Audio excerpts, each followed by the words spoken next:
Indonesia ਦਾ YouTube channel ਵੱਲੋਂ ਮੈਂ ਸੁਖਵੰਤ ਸਿੰਘ ਗਿੱਲ ਆਪ ਸਭ ਦਾ ਸਵਾਗਤ ਕਰਦਾ ਹਾਂ। ਜਿਵੇਂ ਕਿ ਤੁਸੀਂ ਜਾਣਦੇ ਹੋ ਕਿ ਸੰਸਾਰ ਭਰ ਵਿੱਚ ਕਰੋਨਾ ਨਾਮ ਦੀ ਬਿਮਾਰੀ ਨੇ, ਇਨਫੈਕਟ ਮਹਾਮਾਰੀ ਨੇ ਹੜਕੰਪ ਮਚਾਈ ਹੈ। ਅੱਜ ਜਿਸ ਸ਼ਖਸੀਅਤ ਨੂੰ ਅਸੀਂ ਤੁਹਾਡੇ ਨਾਲ ਮੁਲਾਕਾਤ ਕਰਨ ਲਈ ਲੈ ਕੇ ਆਏ ਹਾਂ, ਉਹ ਐਜੂਕੇਸ਼ਨ ਦੇ ਖੇਤਰ ਵਿੱਚ ਬਹੁਤ ਲੰਬੀ ਸਰਵਿਸ ਕਰਕੇ ਡਿਸਟ੍ਰਿਕਟ ਗਾਈਡੈਂਸ ਅਫਸਰ ਦੇ ਤੌਰ 'ਤੇ ਰਿਟਾਇਰ ਹੋਏ। ਉਸ ਤੋਂ ਉਪਰੰਤ ਉਹਨਾਂ ਨੇ LLB ਕੀਤੀ। ਇਸ ਵੇਲੇ ਉਹ ਫੁੱਲ ਫਲੈਜ ਐਡਵੋਕੇਟ ਬਣ ਚੁੱਕੇ। ਉਹਨਾਂ ਦਾ ਵਿਦਿਆਰਥੀ ਜੀਵਨ ਵਿੱਚ ਰਹਿੰਦਿਆਂ ਨੌਜਵਾਨਾਂ ਦੇ ਨਾਲ ਬਹੁਤ ਨਿੱਘਾ ਸਹਿਯੋਗ ਹੈ, ਬਹੁਤ ਮੇਲ ਮਿਲਾਪ ਹੈ। ਵਿਦਿਆਰਥੀ ਉਹਨਾਂ ਦੀ ਗੱਲ ਮੰਨਦੇ ਹਨ, ਨੌਜਵਾਨ ਪੀੜ੍ਹੀ ਉਹਨਾਂ ਨੂੰ ਫੋਲੋ ਕਰਦੀ ਹੈ। ਅੱਜ ਅਸੀਂ ਤੁਹਾਨੂੰ ਉਹਨਾਂ ਨਾਲ ਗੱਲਬਾਤ ਕਰਾਂਗੇ ਕਿ ਕਰੋਨਾ ਅਸਲ 'ਚ ਹੈ ਕੀ, ਇਹਦੀ ਅਧਿਆਤਮਿਕ ਪੁਆਇੰਟ ਆਫ ਵਿਊ ਤੋਂ ਉਹ ਆਪਣੇ ਵਿਚਾਰ ਤੁਹਾਡੇ ਨਾਲ ਰੱਖਣਗੇ। ਮੇਰੀ ਮੁਰਾਦ ਹੈ ਸਾਡੇ ਬਹੁਤ ਹੀ ਸਤਿਕਾਰਯੋਗ ਸਰਦਾਰ ਗੁਰਸੇਵਕ ਸਿੰਘ ਜੀ ਪੰਨੂ। ਹਾਂਜੀ, ਆਓ ਇਹਨੂੰ ਸਮਝੀਏ। ਇਹਨੂੰ ਇੱਕ ਉਹ ਹੈ ਜਿਹੜਾ ਸਾਰੀਆਂ ਚੀਜ਼ਾਂ 'ਤੇ ਕਬਜ਼ਾ ਕਰ ਦਿੰਦਾ ਹੈ। ਕਰੋਨਾ ਲੱਗਣ ਕਰਕੇ ਇੱਕ ਐਸਾ ਵਾਇਰਸ ਹੈ ਜਿਹੜਾ ਕਿ ਸੰਸਾਰ ਦੇ ਸਮਝ ਨਹੀਂ ਆ ਰਿਹਾ। ਵਿਗਿਆਨੀ ਵੀ ਉਸ ਚੀਜ਼ ਦੇ ਆ, ਕਿਉਂਕਿ ਅੰਦਰੂਨੀ ਲੜਾਈ, ਕਿਉਂਕਿ ਜੇ ਇਹਨੂੰ ਵੇਖਣਾ ਨਹੀਂ ਹੈ ਤੇ ਸਿਰਫ ਵਿਗਿਆਨਕ ਢੰਗਾਂ ਨਾਲ ਹੀ ਦੇਖ ਸਕਦਾ ਹੈ। ਇਸ ਨੇ ਪਰਮਾਤਮਾ ਨੂੰ ਦੇਖਣਾ ਤੇ ਅੰਦਰ ਹੀ ਦੇਖ ਸਕਦਾ ਹੈ। ਇਹ ਕੀ ਕਰੋਨਾ ਕੀ ਕਰਦਾ ਹੈ ਕਿ 14 ਦਿਨ ਦਾ ਉਹ ਸਾਰੇ ਕਬਜ਼ੇ ਕਰਦਾ ਰਹਿੰਦਾ ਆਪਣਾ ਰਾਜ ਮਾਉਣ ਲਈ ਬੋਡੀ ਦੇ ਪਾਰਟ ਦੇ ਉੱਤੇ। 14 ਦਿਨ ਤੋਂ ਬਾਅਦ ਇਹ ਇੱਕਦਮ ਉਹਨਾਂ ਨੂੰ ਉਸ ਰੇਸ ਨਾਲ ਬਣਾਉਣਾ ਚਾਹੁੰਦਾ, ਅੰਗਾਂ ਨੂੰ ਜਿਸ ਰੇਸ ਨਾਲ ਉਹ ਚਲਾਉਣਾ ਚਾਹੁੰਦਾ, ਉਹਨੇ ਕੰਟਰੋਲ ਕਰ ਲੈਣਾ ਅੰਗਾਂ ਨੂੰ। ਹੁਣ ਅੰਗ ਉਸ ਜਿਹੜੇ ਕਿਉਂ ਆਪਾਂ ਵੇਨੇ ਬਜ਼ੁਰਗ ਕਿਉਂ ਮਰ ਰਹੇ ਨੇ, ਉਹਦਾ ਕੋਈ ਨਾ ਕੋਈ ਅੰਗ ਜਿਹੜਾ ਆ ਜਿਹਦੇ 'ਚ ਸ਼ੂਗਰ ਆ ਜਾਂ ਹੋਰ ਚੀਜ਼ ਆ ਜਾਂ ਕਿਡਨੀ ਆ, ਉਹ ਉਨੀ ਸਪੀਡ ਦੇ ਨਾਲ ਚੱਲਦੀ ਨਹੀਂ ਜੇ। ਔਰ ਇਸੇ ਤਰ੍ਹਾਂ ਹੀ ਸਾਹ ਪ੍ਰਣਾਲੀ ਜਿਹੜੀ ਆ, ਇਹਦਾ ਕੰਮ ਹੈ ਆਉਂਦੇ ਕਿ ਜਦੋਂ ਕੋਈ ਬੰਦਾ ਨਾ ਚੱਲੇ ਤਾਂ ਗਲਾ ਘੁੱਟ ਕੇ ਮਾਰੇ, ਸਾਡੇ ਕੰਮ ਨਹੀਂ ਆਉਂਦਾ। ਇਹ ਕਰੋਨਾ ਦਾ ਇਹ ਸਿਸਟਮ ਹੈ। ਇਹ ਗਾੜੀਆਂ ਕੀ ਕਹਿੰਦਾ ਕਿ ਆਣ ਕੇ ਜੋ ਤੁਹਾਡੇ ਫੇਫੜੇ ਜਦੋਂ ਸਾਹ ਪ੍ਰਣਾਲੀ ਆ ਉਹਨੂੰ ਆਣ ਕੇ ਕੰਟਰੋਲ ਕਰ ਦਿੰਦਾ। ਉਹਨੂੰ ਜਿਹੜਾ ਬਲੱਡ ਦਾ ਸਿਸਟਮ ਹੈ ਨੀਲੇ ਧਾਰੀ ਦੇ ਚਿੱਟੀ ਧਾਰੀ ਦੇ ਵਿੱਚ ਕਰਕੇ ਤੇ ਉਹਨੂੰ ਆਣ ਕੇ ਟੈਂਪ ਕਰ ਦਿੰਦਾ। ਇਹਦਾ ਮਤਲਬ ਹੈ ਕਿ ਸਾਨੂੰ ਬਚਣ ਲਈ ਕੀ ਕਰਨਾ ਪਊਗਾ? ਇਹਦਾ ਮਤਲਬ ਸਾਨੂੰ ਵੀ ਅੰਦਰ ਵੜਨਾ ਪਊਗਾ। ਜੇ ਕਰੋਨਾ ਅੰਦਰ ਆ ਕੇ ਬਾਤ ਕਰਦਾ ਹੈ, ਸਾਨੂੰ ਆਪਣੇ ਘਰਾਂ 'ਚ ਅੰਦਰ ਵੜ ਕੇ ਹੀ ਇਹਦੇ ਨਾਲ ਲੜਿਆ ਜਾ ਸਕਦਾ। ਜੇ ਆਖੋ ਕਿ ਆਣ ਕੇ ਬਾਹਰ ਹੈ, ਜਿੱਦਾਂ ਹੁਣ ਪਰਮਾਤਮਾ ਨੂੰ ਮਿਲਣ ਲਈ ਅੰਦਰ ਵੜ ਕੇ ਮਿਲਿਆ ਜਾਣਾ ਆ, ਕਿਉਂਕਿ ਉਹਦੇ ਘਰ ਵੀ ਜਿਹੜੀ ਆ ਇਹ ਐਸੀ ਕੋਠੜੀ ਬਣੀ ਆ ਸਵਾ ਗਿੱਟ ਦੀ, ਜਿਹਦੇ 'ਚ ਉਹ ਪੱਤ ਮੁਕਾ ਕੇ ਤੇ ਉਹਦੇ ਅੰਦਰ ਆਤਮਾ ਧਰੀ ਤੇ ਉਹਦੇ 'ਚ ਪ੍ਰਕਾਸ਼ ਕਣਕ ਦੇ ਦਾਣੇ ਦਿੰਦਾ ਹੈ, ਜਿਹੜਾ ਆ ਕੇ ਪ੍ਰਕਾਸ਼ ਜਿਹੜਾ ਧਰਮ ਗ੍ਰੰਥ ਬੋਲਦੇ ਨੇ, ਜਿਹਦੇ ਆਧਾਰ ਦੇ ਉੱਤੇ ਸਾਰੇ ਉਹ ਸਰੀਰ ਤੇ ਸਾਰਾ ਕੁਝ ਚਲਾਉਂਦਾ, ਜਦੋਂ ਕਿ ਪਰਮਾਤਮਾ ਦੀ ਜੋਤ ਪ੍ਰਕਾਸ਼ ਬਹੁਤ ਵੱਡਾ ਹੈ। ਸੋ ਕਹਿਣ ਦਾ ਭਾਵ ਕਿ ਛੋਟੀ ਜਿਹੀ ਚੀਜ਼ ਜਿਹੜੀ ਹੈ ਸੰਸਾਰ ਦੇ ਉੱਤੇ ਇਹ ਕੰਮ ਕਰ ਰਹੀ ਹੈ। ਜੇ ਇਹ ਅੰਦਰੋਂ ਵਾਰ ਕਰਦੀ ਹੈ ਤਾਂ ਤੁਹਾਨੂੰ ਵੀ ਘਰਾਂ 'ਚ ਅੰਦਰ ਰਹਿਣਾ ਹੀ ਪੈਣਾ ਇਸ ਨੂੰ ਬਚਣ ਲਈ। ਜੇ ਤੁਸੀਂ ਬਾਹਰ ਆ ਕੇ ਕਹੋ ਤੇ ਬਾਹਰ ਆ ਕੇ ਲੜਾਈ ਖਤਮ ਹੋ ਸਕੀ ਆ, ਕਿਉਂਕਿ ਸ਼ਬਦ ਗੁਰੂ ਦਾ ਰਾਜ ਹੋ ਚੁੱਕਾ ਹੈ। ਇਸ ਕਰਕੇ 1708 ਚ ਮਹਾਰਾਜ ਜੀ ਗੁਰੂ ਗ੍ਰੰਥ ਸਾਹਿਬ ਜੀ ਨੂੰ ਮੱਥਾ ਟੇਕ ਕੇ ਸ਼ਬਦ ਦੇ ਰਾਜ ਦੀ ਗੱਲ ਕਰ ਚੁੱਕੇ ਨੇ। ਹੁਣ ਸ਼ਬਦੀ ਲੜਾਈ ਆ, ਹੁਣ ਬਾਰੀ ਲੜਾਈ ਨਹੀਂ ਹੈਗੀ। ਹੁਕੂਮਤਾਂ ਇਸ ਕਰਕੇ ਤੁਹਾਨੂੰ ਉਸ ਕੁਦਰਤ ਦੇ ਨਿਯਮਾਂ ਦੇ ਤਹਿਤ ਹੀ ਕਹਿ ਰਹੀਆਂ ਕਿ ਆਪਣੇ ਘਰ ਰਹੋ, ਇੱਕ ਦੂਸਰੇ ਤੋਂ ਦੂਰੀ ਬਣਾ ਕੇ ਰੱਖੋ। ਪਰ ਸਰ, ਮੈਂ ਤੁਹਾਨੂੰ ਪੁੱਛਣਾ ਚਾਹਾਂਗਾ ਕਿ ਜਿਵੇਂ ਕਿਹਾ ਜਾਂਦਾ ਕਿ 3 ਤਰੀਕ ਤੋਂ ਬਾਅਦ ਇਹ ਲਾਕਡਾਊਨ ਹੈ, 3 ਮਈ ਤੋਂ ਬਾਅਦ ਖਤਮ ਹੋ ਜਾਏਗਾ। ਖਤਮ ਹੋਣ ਤੋਂ ਬਾਅਦ ਲੋਕਾਂ ਨੂੰ ਕਿਹੜੀਆਂ ਸਾਵਧਾਨੀਆਂ ਵਰਤਣੀਆਂ? ਉਹਦੇ ਪਿੱਛੇ ਇੱਕ ਗੱਲ ਹੈ। ਮੇਰਾ ਇਹ ਨਹੀਂ ਕਿ ਉਸ ਵੇਲੇ ਸਾਵਧਾਨੀ ਖਤਮ ਹੋਈ ਤੇ ਗੱਡੀਆਂ ਤੇ ਅਸੀਂ ਭੱਜ ਚੜ੍ਹ ਗਏ ਤੇ ਦੂਸਰਾ ਕੰਮ ਹੈ ਤੇ ਇੱਕ ਦੂਸਰੇ ਨਾਲ ਮਿਲਣ ਲੱਗ ਪਏ। ਚੀਨ ਨਾਲ ਇਹੀ ਕੰਮ ਹੋਇਆ। ਚੀਨ ਬਿਮਾਰੀ ਦਾ ਉਹਨੇ ਨਿਜਾਤ ਕਰਤਾ ਵੀ ਹੁਣ ਖਤਮ ਹੋ ਗਿਆ, ਫਿਰ ਉਹ ਕਰ ਲੈ ਤੇ ਹੁਣ ਫਿਰ ਕੇਸ ਆਉਂਦਾ। ਇਹਦਾ ਮਤਲਬ ਕਿ ਮਨੁੱਖ ਨੂੰ ਇਹ ਸੋਚਣਾ ਪਊਗਾ ਕਿ ਜਿਹੜੀ ਦੂਰੀ ਆ ਹੁਣ ਵੀ ਅੱਗੇ ਵੀ ਆਪਣੇ ਕੰਮਾਂ 'ਚ ਕਰਾਉਣੀ ਪਊਗੀ। ਨਹੀਂ ਤੇ 1920 ਦੇ ਵਿੱਚ ਪਲੇਗ ਦੀ ਬਿਮਾਰੀ ਆਈ ਔਰ 1899 ਦੇ ਵਿੱਚ ਹੀ ਚੀਨ ਤੇ ਦੂਸਰਿਆਂ ਤੇ ਇਹਨਾਂ ਦੀ ਲਪੇਟ ਦੇ ਵਿੱਚ ਇਹਨਾਂ ਬਿਮਾਰੀਆਂ ਤੋਂ ਚੀਨ ਤੋਂ ਸ਼ੁਰੂ ਹੋਈ ਤੇ ਕਈਆਂ ਦੇਸ਼ਾਂ ਦੇ ਵਿੱਚ ਹੋਏ। 1920 ਚ ਇੰਡੀਆ 'ਚ ਆਈ ਤੇ ਬਹੁਤ ਵੱਡੀ ਗਿਣਤੀ ਨਾਲ ਲੋਕ ਮਰ ਗਏ। ਕਿਉਂਕਿ ਕਾਰਨ ਇਹ ਆ ਕਿ ਖੁੱਲ੍ਹ ਦੇਣ ਦਾ ਮਤਲਬ ਇਹ ਨਹੀਂ ਹੈ ਸਰਕਾਰਾਂ ਦਾ ਕਿ ਹੁਣ ਤੁਸੀਂ ਸਭ ਕੁਝ ਖਤਮ ਹੋ ਗਿਆ ਤੇ ਘਰਾਂ ਨੂੰ ਚਲੇ ਜਾਓ।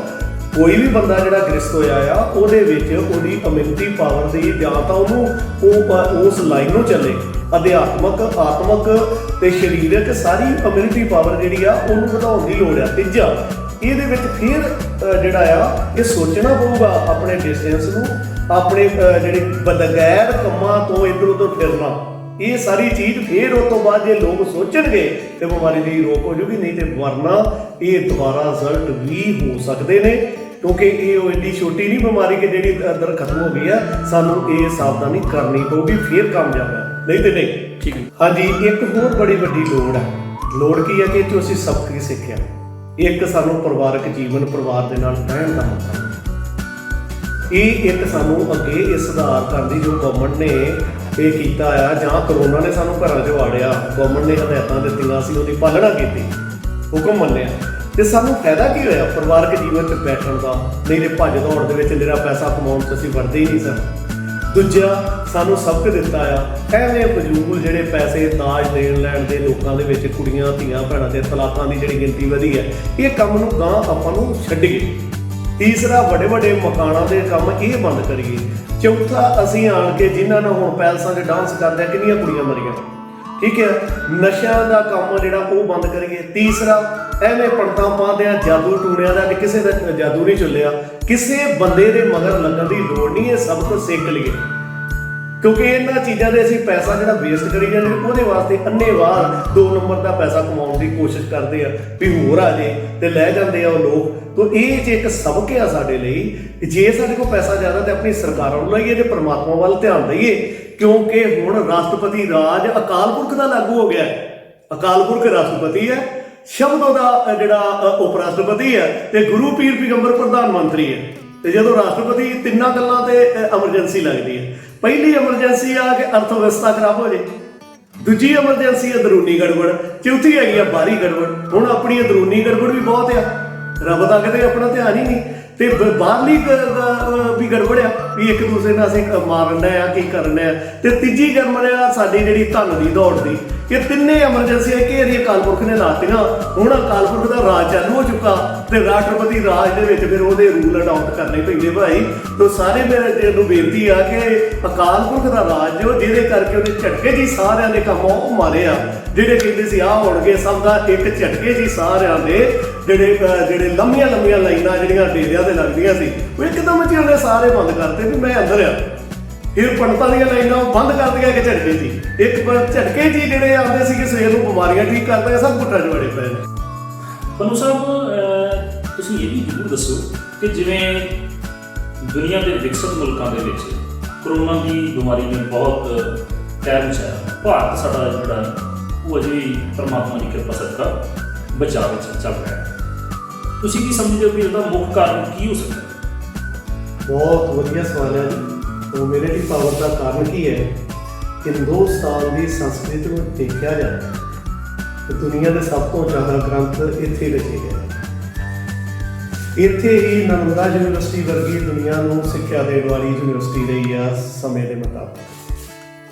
ਭਾਰਤ ਦੇ ਅੰਦਰ ਹੀ ਜਿਹੜੇ ਗੁਰੂ ਅਵਤਾਰ ਪੈਗੰਬਰ ਪਰਮਾਤਮਾ ਦਾ ਜਿਹੜਾ ਵਿਰਾਸਾ ਆ ਉਹ ਭਾਰਤ ਦੇ ਅੰਦਰ ਸਭ ਤੋਂ ਵੱਧ ਰਿਹਾ।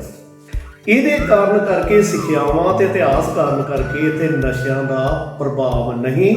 ਮਨੁੱਖਾਂ ਨੂੰ ਸੋਝੀ ਹੈ ਕਿ ਨਸ਼ਾ ਜਿਹੜਾ ਆ, ਗੁਰੂ ਨਾਨਕ ਪਾਤਸ਼ਾਹ ਜੀ ਨੇ ਕਿਹਾ ਨਸ਼ਾ ਖਤਮ ਨਹੀਂ, ਉਹਨੇ ਨਸ਼ਾ ਲਾਇਆ ਵੀ ਕੂੜੇ ਨਸ਼ੇ ਜਾਣ ਦੇ ਉੱਤਰ ਜਾਣ ਪ੍ਰਭਾਤ। ਵੀ ਉਹਨਾਂ ਨੇ ਨਸ਼ਾ ਕਿੱਧਰ ਲਾਇਆ? ਪਰਮਾਤਮਾ ਦਾ ਨਸ਼ਾ ਲਾਇਆ, ਉਹਨਾਂ ਨੇ ਇਨਸਾਨੀਅਤ ਦਾ ਨਸ਼ਾ ਲਾਇਆ, ਉਹਨਾਂ ਨੇ ਵੰਡ ਛਕਣ ਤੇ ਕਿਰਤ ਕਰਨ ਦੇ ਨਾਮ ਜਪਣ ਵਾਲਾ ਨਸ਼ਾ ਲਾਇਆ ਇੱਥੇ। ਤੋ ਇੱਥੇ ਵੰਡ ਕੇ ਛਕਣ ਦੀ ਰੀਤ ਹੈ, ਇੱਥੇ ਦਸਾਂ ਨੌਵਾਂ ਦੀ ਕਿਰਤ ਕਰਨ ਦੀ ਰੀਤ ਹੈ, ਇਮਿਊਨਿਟੀ ਪਾਵਰ ਹੈ। ਤੀਸਰਾ, ਭਾਰਤ ਦਾ ਇੱਕ ਬਹੁਤ ਵੱਡਾ ਉਪਰਾਲਾ ਰਿਹਾ, ਇਹਨੇ BCG ਟੀਕਾ ਜਿਹੜਾ ਨਾ, ਇਹ ਜਦੋਂ ਟੈਸਟ ਕਰੀਏ ਤੇ 16 ਸਾਲ ਜਾਂ 18 ਸਾਲ ਤੱਕ ਇਹਦੀ TB ਵਾਂਗੂ ਰਿਜ਼ਲਟ ਆਉਂਦਾ, ਜਦੋਂ ਕਿ ਬਾਹਰਲੇ ਦੇਸ਼ ਇੰਨਾ ਨਹੀਂ ਲਾਉਂਦੇ। ਮਤਲਬ ਜਾਨੀ ਕਿ 18 ਸਾਲ ਤੱਕ ਪ੍ਰਭਾਵ ਰਹਿੰਦਾ ਬੱਚੇ ਦੇ, ਜਿਹੜਾ ਅੰਦਰ ਦੇ ਵਾਇਰਸ ਨਾਲ ਲੜਨ ਦੀ ਸ਼ਕਤੀ ਰੱਖਦਾ। ਤੀਸਰਾ ਹੈ ਕਿ ਇੱਥੇ ਹਮਦਰਦੀ ਹੈ, ਇੱਕ ਦੂਸਰੇ ਦੀ ਜਿਹੜੀ ਆ ਹਮਦਰਦੀ ਹੈ। ਚੌਥਾ ਹੈ ਕਿ ਇੱਥੇ ਇੱਕ ਪਰਿਵਾਰਕ ਸਿਸਟਮ ਹੈ, ਮਾਂ-ਬਾਪ ਦੂਸਰਾ, ਉਹਨਾਂ ਦੇ ਵਿੱਚ ਕਿੱਦਾਂ ਇੱਕ ਦੂਸਰੇ ਦਾ ਦੁੱਖ ਸੁੱਖ ਸਹਿਣਾ ਤੇ ਬਹਾਦਰੀ, ਉਹਨਾਂ ਨੇ ਇੱਕ ਦੂਸਰੇ ਨੂੰ ਹੌਸਲੇ ਦੇਣੇ। ਇਸ ਤੋਂ ਇਲਾਵਾ ਜਿਹੜੇ ਹੋਰ ਨਾ ਕੰਟਰੀਆਂ 'ਚ ਆ, ਉਹਨਾਂ ਦਾ ਤੁਸੀਂ ਦੇਖਿਆ ਕੀ ਆ ਕਿ ਉਹਨਾਂ ਦੇ ਵਿੱਚ ਇਹੋ ਜਿਹੀਆਂ ਚੀਜ਼ਾਂ ਨਹੀਂ ਮਿਲਦੀਆਂ, ਸੰਸਕ੍ਰਿਤੀ ਦੀਆਂ ਜਾਂ ਪਰਿਵਾਰਕ ਸਿਸਟਮ ਨਹੀਂ ਹੈ। ਬਾਹਰਲੇ ਦੇਸ਼ਾਂ ਦੇ ਵਿੱਚ ਜਿਹੜੇ ਆ ਮਾਂ-ਬਾਪ ਅਲੱਗ ਨੇ, ਦੂਸਰੇ ਅਲੱਗ ਨੇ, ਇੱਕ ਦੂਜੇ ਨੂੰ ਪੁੱਛ ਕੇ ਆਉਣਾ ਜਾਣਾ ਪੈਂਦਾ।